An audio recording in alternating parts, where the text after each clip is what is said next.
All right. Hey, folks, welcome back to another Mañana No Mas podcast. We haven't interviewed a live person in a long time.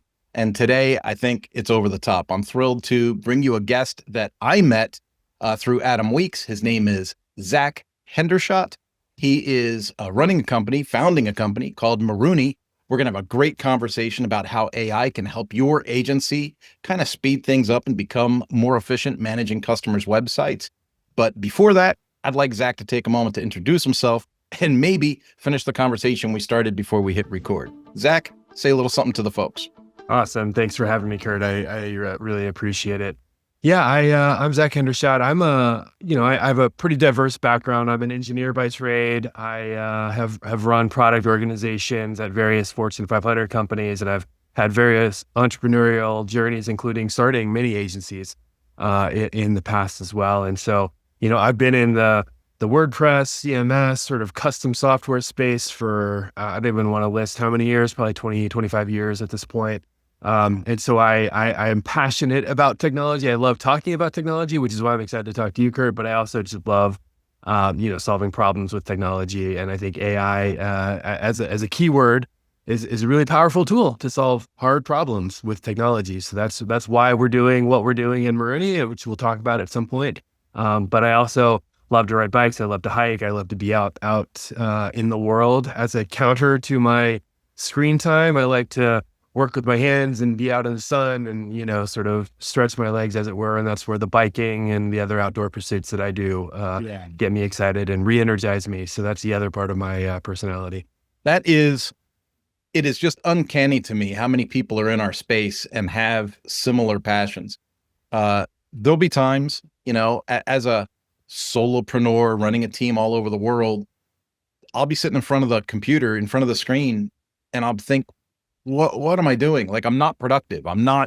Something's not plugged in, right? And every now and then I need to exercise that physical part of me. I gotta run to the gym. I gotta go out and do 20 miles on the road bike, maybe 7 or 8 miles on the mountain bike. I gotta do something physical. And then once I do that physical activity, it seems like I can come home, take a shower, and then knock out 3 days worth of work in an evening. It's so unique how many of us in the same space have this kind of same internal workings. For me, I resonate deeply with that. For me, being on a bike or on a hike takes me out of my head. I'm often just like overanalyzing a decision or a business thing or some like strategy or whatever. And often it just helps to like force yourself, because you're so focused on breathing or whatever on a long ride or something, force you to like take a step back and just sort of look at it from a different angle, right? When you come back and sort of settle back into the computer or whatever. So I find it a deeply sort of like powerful tool, frankly. Like, I know it's a release and sort of, de-stress or whatever, but it's a tool to think better and differently and clearer about a problem that's in front of you. So I leverage it as much as I can, and it just gets me away from the screen and, sort of decompress a little bit too, which doesn't hurt either. Well, without giving away your home address, you are in a pretty fortunate spot to be doing these things. I mean, you're out in Denver, Colorado, dude. I just, I think about, I got married in Evergreen, Colorado. Oh, okay. So Golden, I remember going to Golden, Boulder. Walker Loop Ranch Trail used to be one of my favorite places over the other side of Boulder and the Flatirons. The bicycling there was insane. The peak to peak. I used to do training rides up to Fort Collins and back when I lived in Westminster. I mean, you just live in an amazing spot for that kind of activity. I mean, it's just a phenomenal location. I am very fortunate. I've been here 17 years, and frankly, I grew up in Ohio, where biking was not so much of a cultural thing as it is here. And so when I moved here, I was not a biker, I was not a runner, but something about the culture here just forces you into doing that. I just sort of fell into it because everybody I knew was doing it. I was like, oh, I'll go out with you and ride bikes, and then it turns into sort of a lifelong passion. Yeah, I mean, I do a little bit of all of it. I do mountain biking and gravel cycling and road biking to an extent. And we're fortunate enough to have, great trails like the one that you mentioned and many others in the Golden area and close to downtown, let alone all the deep mountain trails and stuff. Yeah. But we have hundreds of miles of paved trails as well. So I can stay out of traffic, even on a road bike and stuff. You guys got that Platte River Trail. Yeah, Platte River Trail I'm on. I'm not, again, not giving my home address, but I'm not far at all from that trail and the Cherry Creek Trail and Sand Creek. I mean, there's looping in all directions. So I sometimes I do longer distances. Sometimes I can put together about 100 miles from my door with very, very minimal on street riding. Yeah, man, that is so nice. When I Yep. used to live in Southern California, we used to hit the Santa Ana River Trail, and that would be, a 75-mile round trip for me to go from home down to the beach and back. Yep. And it was just like great mind space, like just Yep. great to get that reset. I always called it, get that reset going. Yep. Oddly enough, my son is actually in Bailey, Colorado right now, volunteering at a camp. So he is now getting to his introduction to the wonderful wilderness of Colorado. Yeah. He'd been there when he was really, really young, but now he's 17 and he kind of gets to experience it hands-on by himself, That's cool. exploring parks and streams and rivers and all that stuff. And I know he's just having a blast. Yeah, But once you get a little bit out of Denver, you get a lot of really incredible wilderness in a lot of ways. It's a pretty unique space to be able to go, big city stuff, and then hour away, you're deep into the woods and the streams and everything else. It's a great combination. yeah, now let's jump off the bicycle thing because people that came here that want to hear about tech and business and startup and all that cool stuff, they'll be like, "What's Kurt doing? This is not ESPN." Um, let me be just upfront with you, and I was very clear with you upfront. Like I was suffering, uh, you know, just AI overload, right? And so I would say, okay, well, this is everybody's got a piece of AI, and then you say to yourself, well, what's worse, AI burnout or like AI ignorance, right? Because there's some people that go, I don't even care about it. It's a fad. Well, the internet was a fad years ago too, right? So we have to keep things in perspective. And I work really, really hard at this perspective thing. I end up reviewing a lot of AI products for different shows that I'm a part of and things like that. And when Adam said, hey, you got to meet Zach, he's doing this AI, kind of agency tool. I'm not going to lie, I kind of rolled my eyes a little bit. And I said, well, I'll meet with the guy. And then we met and you said, here's a demo of the tool. Here's what it does. This is how it works. And my eyes started to open and I was like, all right, this to me is cool. I think AI works on so many different levels. Like I can remember as a newbie to AI, Write Blogger came out. I think it was called Write Blogger. And I fell in love with the tool because I didn't have to become a prompt engineer to make it work. Like it was pre-prompted. Write a post about this, make an outline about that, give me a transcript of this video.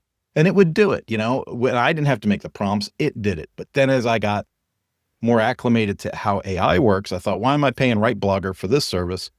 I can leverage these AI tools and get the results I need on my own. When I look at your tool, and thank you for the access to let me take a look at it, I don't get that weird sensation. I get a sensation that you built, maybe I'm putting words in your mouth, but you built a platform that is like self-sustaining. Like I feel like it's there, right? It does what clients need it to do. They're going to say, change this, change that. I wish this background were gray. And then you set up the system so that a lot of these can happen or become almost like support tickets in a way. And so I don't want to put words in your mouth. I'd like you to kind of explain what you've built, what its advantages are, and then maybe we'll do a little Q&A and kind of work through to help the listeners understand what we're talking about. Yeah, no, and I appreciate your words around it too, because I want to address the AI overload a little bit. I mean, it exists, it's there, and I roll my eyes too when I hear about another AI tool. But I think, the approach that we've taken is, and this is my sort of philosophy around AI in general, AI is an enabler and accelerate to the human, not a replacement of the human, right? And so I think a lot of tools, not all tools certainly, but many of the AI tools are trying to be like, how do we eliminate the human? How do we replace? How do we, go 0 to 100, and fully automate everything? And I think there's challenges there. I think we all hear them in the media and there's definitely great benefits as well. And I very much believe it's in the middle. And that's a little bit of what we're trying to build, is a tool that meets you in the middle, accelerates what you do and makes you better at your job, i.e. an agency building and managing websites, but doesn't replace you. It just makes you better. And so to get into a little bit of what we're doing, right? So we built a tool that leverages AI that allows you to automate the edit requests you get from your customers. So quite simply, you install the WordPress plugin as it exists today. the end user, the stakeholder, the owner of the website, your customer or client, gets a little widget to basically point at the part of the website directly on their site that they want changed and describe the change, whether it's your example of changing the background to gray or fixing a spelling mistake or adding a new block of content or, creating a new card on your sort of carousel, whatever those things are that the end user, the owner of the site wants done. That goes into our system, and we use AI to basically generate hopefully a very precise and accurate automatically generated edit to implement that change that the web admin can very quickly review with a pre-generated preview of what it would look like and then click approve. So the idea is that there's a few layers. One, we're reducing all of the back and forth, the emails and Slack messages and clarify this and clarify that. So hopefully with our capture tool paired with our AI engine that implements the request, we can eliminate a ton of the back and forth and just overhead of communicating with clients, make it really accurate, provide a really great experience for your customers. And then two, remove a lot of the manual, boring, frankly, low complexity work that you kind of have to do today. You have to go in, click the 9 times to find the little button in your page builder, edit the text, preview it, publish it, like all of that. Like that's stuff that you shouldn't be doing as a human with the existence of AI. It just requires this sort of deep integration into the platform and the capture tools and all the stuff that we built to make it possible to do it. But you shouldn't be doing that. And that's what we're trying to do, is really take that manual effort out of your day and let you focus on the strategy work, right? Building the right web experience, doing the high value, sort of working with clients hand in hand and finding new clients and building and growing your business. Those are the things we're trying to get you back focused on a day-to-day basis.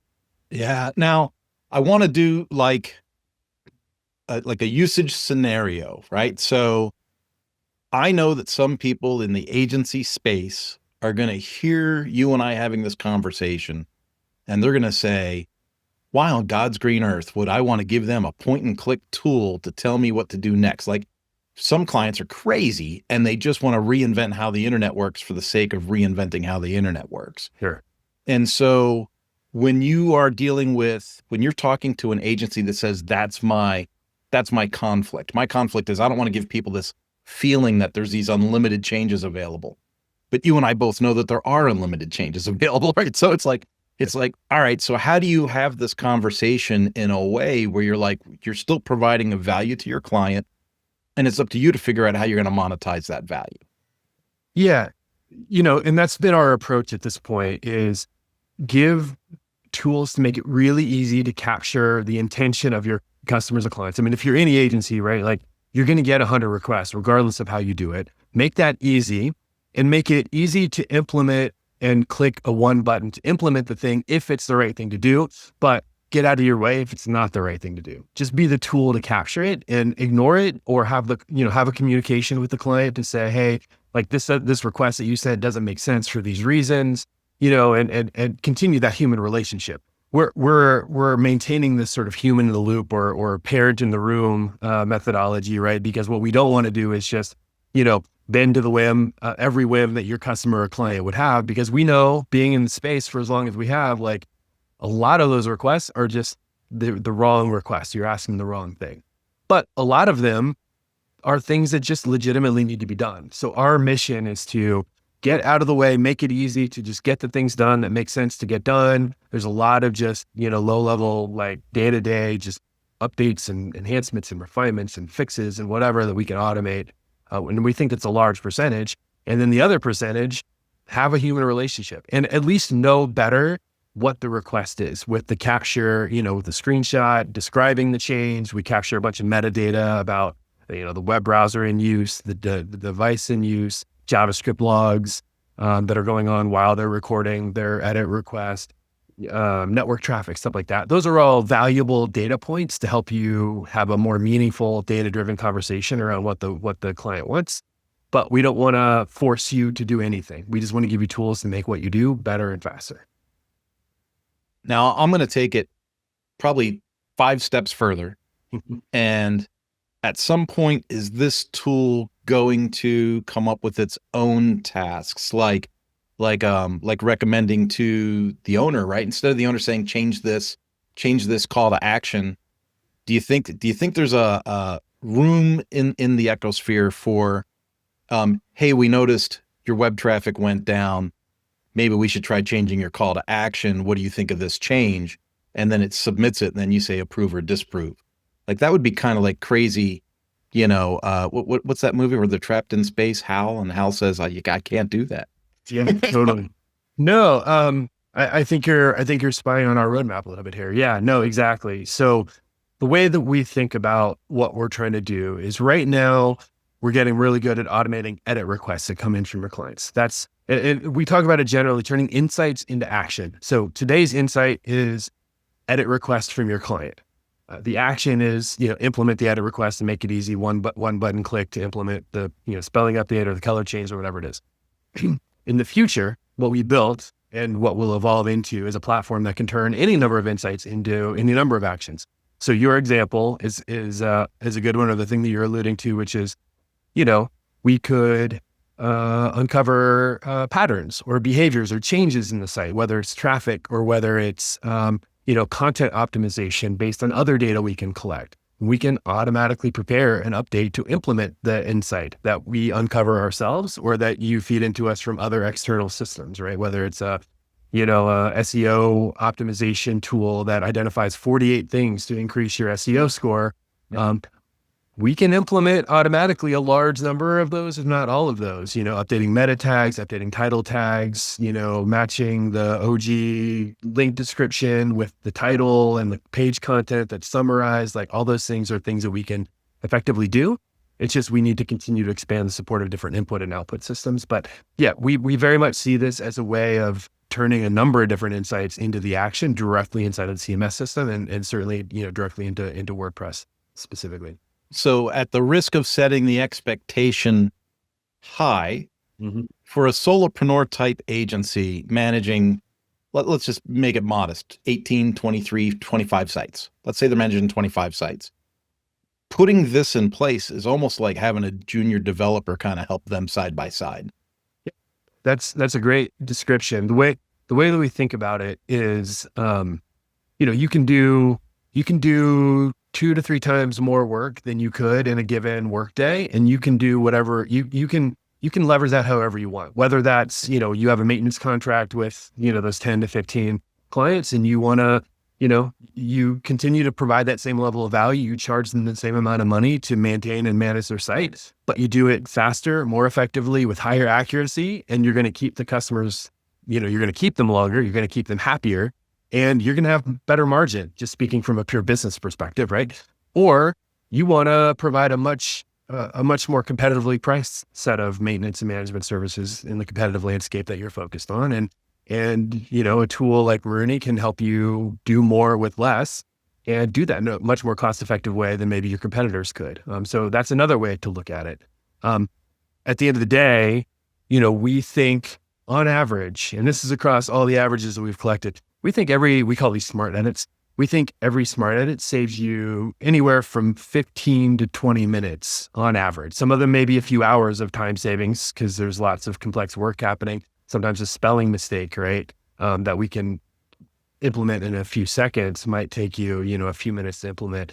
But across the board, and if you do 50 to 100, if you're a smaller agency, edit request a month, that time saving starts to add up, and the cost savings just in terms of your manpower, right? Like your time spent going and doing these things starts to add up. And so we just want to give agencies the flexibility to, be more cost effective and efficient and ultimately deliver better service. And then how you leverage that in your business and help it grow is ultimately up to you. To put this into consumable, digestible kind of like money talks. This reminds me so much of a section of training I used to do in the power sports field. And I realize this is a tangent far, far and away from working on WordPress websites. But when I would train power sports dealerships on how to be more effective, more productive, more profitable, I would say, you need to find ways to distract your technicians less. And they were like, what do you mean? I'm like, you're always interrupting your technicians while they're working. Does anyone know what the average, distraction costs? And it costs 15 minutes of productivity, right? So the average distraction is 15 minutes of productivity. And you say, oh, that's not a big deal. Well, it is when that person's physical actions generate your revenue. Yeah. And so I said, let's do some math. If you interrupt them 10 times a day, how many minutes is that? Well, that's 150 minutes. That's 2.5 hours. That's 12.5 hours a week. That's 625 hours a year. I said, now multiply that times your hourly shop rate. And at the time we used 100 as the number. Nowadays it's more like 170, right? But at $100, that was $62,500. And then you say, well, the average repair order in a service department is 50% parts and 50% labor. So then you say it costs you 63 grand in labor, but it also costs you 63,000 in parts revenue. So now you're looking at like $125,000 a year that those distractions were costing you as a business. And so if we were to take that from the power sports conversation over to the internet conversation as running an agency, each one of those distractions, even if you're gaining revenue from the client, each one of those distractions is keeping you from generating revenue in another way. Yeah. I think there's a really direct analogy to draw between those two. I like that. I like that description because I think anybody who's run an agency understands the context switching costs, right? Is the way the terminology I would use in an agency where, think about the example of the solopreneur, 15 to 20 websites that they manage. Each of those websites are different. They have different structures. Maybe they're using different page builders. Maybe they, have a different sort of navigation structure, certainly different look and feel. Each time you get an edit request for site A, you have to kind of relearn, where is that content stored? How is it structured? Where is this button defined? Where is this text that's deep in the footer, created? Like you have to relearn that, click around, find it, update it. And then you get a request for site B and you kind of have to like reorient yourself. The context shifting of like going from site to site and sometimes platform to platform and stuff starts to become very onerous, very, very, high order levels of work. And that's lost time in your business. And it's hard to quantify that time too, because, you got to do it today. You got to like figure out where that button is, but that takes 15 minutes, 20 minutes, 30 minutes. You do that a few times a week. And then, you're up to those numbers very quickly that you started to spout off from the power sports world. Like that's a really interesting space. And our time is extremely valuable, especially when it can be spent, especially a small and medium-sized businesses, finding new work, building your business, finding new revenue streams, like doing stuff that is more meaningful, quote unquote, in your business. Not that servicing your clients is not meaningful, but it's stuff that can now, with tools like Miruni, be automated. So spend that time doing the thing that, ultimately really matters to your business. In a very transparent, personal way, what you just described happened to me just today. Mm-hmm. I signed into a client's website and they were having some problems with the way the membership integrates with WooCommerce and blah, blah. And they were talking about it on a Zoom call. And I said, it would just be easier to have me do it. Just let me do it for you. I'll set it up. And they said, oh, Kurt, that's a great idea. So today was the day I signed in and I'm moving around. And the WooCommerce settings are giving I get this weird header on the page and it doesn't look like the way I set it up for him before. And I got distracted 25 minutes into trying to figure out what went wrong in Woo, because Woo to me is another creature. So by the time I figure out, what has happened? So I went to the customizer and I didn't see the options in the customizer I was used to seeing. And I said, wait a minute, they changed the theme.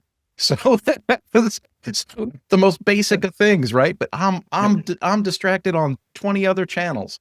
And so I go into themes and sure enough, they activated a different theme and they tried to duplicate the dark theme settings I put into Cadence for them. Cadence Pro gave them a ton of options in the customizer. And now they're in the 2023 or 2024 theme. Yep. And I'm like, what is happening? That's why the header's all jacked up. You're on the wrong theme. And so now I'm like, all right, how much of this do I need to fix before I can actually do the work that they asked me to execute for them? And then of course I jump on this call with you and find out all I had to do was let Miruni take care of it for me. Yeah, exactly. No, I mean, that's a situation. I talk to lots of agencies every week, just in the course of what we're building here. And that story is not unique. I hear so many stories of, they changed something or another person on my team changed this. I had no idea. So I had to figure out what was going on first. And then I could go and implement the request, it's just layers and layers of this. And WordPress in particular, as I think we all know, is a very, very complex ecosystem. There's lots of layers of interaction that happens between page builders and plugins. And, different types of content and custom content and all like weaves together into a complex tapestry of interestingness. And so, that's the other benefit is like strip some of that away, and you don't have to worry about them. The machines can worry about that complexity, and you can focus on, does that look right? Is that implementing what they wanted? And then move on with your life, Yeah. The more and more that I talk to you, the more and more I'm completely bought into the whole idea of it, which I think is what people need to do, to be quite honest, Zach. And I'm not making this as a sales episode. This wasn't, it's not the intention of the podcast, but it's, again, I'm the guy that just wrote an article last week that was like AI fatigue versus AI ignorance, which is worse. Right. So I'm coming from this very much split perspective. And I know I'm a hypocrite. I know it because I use AI almost every day myself. I just really have a panic attack when a customer calls me and says, "Hey, I just had ChatGPT write me a plugin. What do you think?" I'm like, I don't. Yeah. So there's boundaries to me, right? There's these boundaries, and I think we have to be really smart with what we do. Later today, I'm going to be on a separate podcast, and we're going to be reviewing all kinds of AI tools in the lead magnet space. And at the end, like, I try so hard not to be so blunt, but it's like, if you already have a Canva subscription, why would you want to sign up for something like this? Like Canva does all this stuff and it's ubiquitous. Everybody has that. You're in a unique space. I don't know of anything else that's doing what you're doing. Yeah, I don't either, and I would love to be told there's somebody else trying to do what we're doing. Just so I have awareness and we can collaborate perhaps. But the I think a lot of that comes from our collective in the Miruni world, but certainly my point of view that if you integrate AI, if you give AI sort of the ability to automate things inside of systems, it's gonna solve more problems more effectively and faster than. And I call this sort of like the bottom up AI approach versus the top down AI approach. A lot of people are taking this top down AI approach. How do we put AI on top of systems and push content into them? Right, content creation, creating new websites from scratch. Page builders are doing a lot of AI work around. Let's automate the creation of brand new pages. Lots of that is valuable. Some of it is not valuable. But I think the organizations and the products that are trying to start from the bottom up and automate things inside of systems where they have known context, they are, plugged into the places that, you're already clicking around and, existing in on a day-to-day basis. If you can automate that stuff, one, I think you get higher accuracy. And better results at the end of the day. And two, you're not trying to overreach, trying to do more than it's really good at. We're trying to do a really targeted, very specific set of work that hopefully does it with high accuracy and high quality and then get out of your way instead of just trying to own every part of the tool chain, which I think a lot of the current AI tools are trying to do, some more successfully than others. But I think that's sort of a part of our philosophy. Well, looking at all the stuff that you have on your plate and how you have to manage all that, it's no wonder you ride bicycles. Yeah, that's it's a nice distraction, I would say. Nice. Well, dude, I can't tell you how happy I am that you decided to come on the show.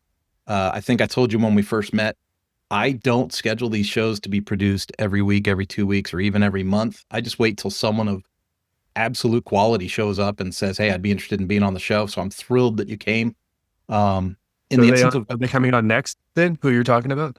No, it's you. In the vein of honoring your time, what is the best way let's cover this first. Who's your avatar? Who do you want to reach out to use this tool? So the way that we talk about that generally is, the mid-size and the large agencies are the real sweet spot. They spend thousands of hours doing these manual updates, have large teams, lots of portfolio websites, lots of work to happen. So I think there's a huge story there. That's our kind of target avatar, ICP, whatever you want to call it.